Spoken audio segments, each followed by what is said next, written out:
Hello guys, welcome back to the channel. If you are new here today and if you want this type of balance in your trust wallet account, just follow the steps and stay tuned. Don't skip any part of this video.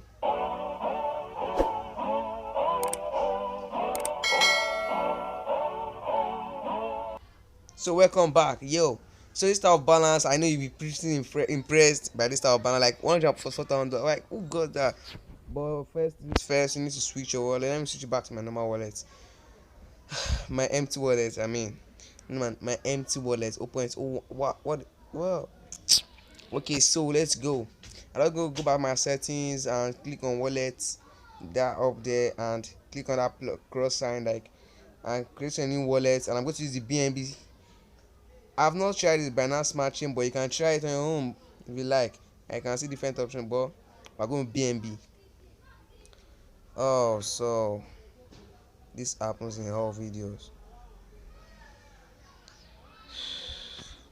Let's put in the code, and as you can see, I'm just pasting there. I'm going to leave that in the description box below, or you message me on Telegram. As you can see, I'm not going to refresh now. 977 9,000, I mean, sorry, and that is like 17 BNB. This is just a prank, guys. This is a prank. Don't believe all these things. This is not real. It's not just easy to just have like 17 BNB. That's totally fake, totally rubbish, totally fake. As you can see, I can't do anything. It's a watch wallet. Like some people are asking me today, this is a watch wallet. Please don't be confused. This is a watch only wallet. Look at, and I can even copy the address. Why did they put this thing there?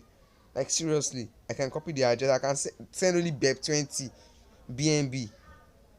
What? Who does this, man? I'll send BNB to a. Why can I copy and I can't transact? If I can transact, if I can copy and I send BNB to the address, I should be able to transact then. Wow, I can't really do anything, but I can set the amount. Let me see if it's going to affect the person, the owner of the wallet. Look at 5 plus 500 BNB. That is the minimum receivable. Oh shit. So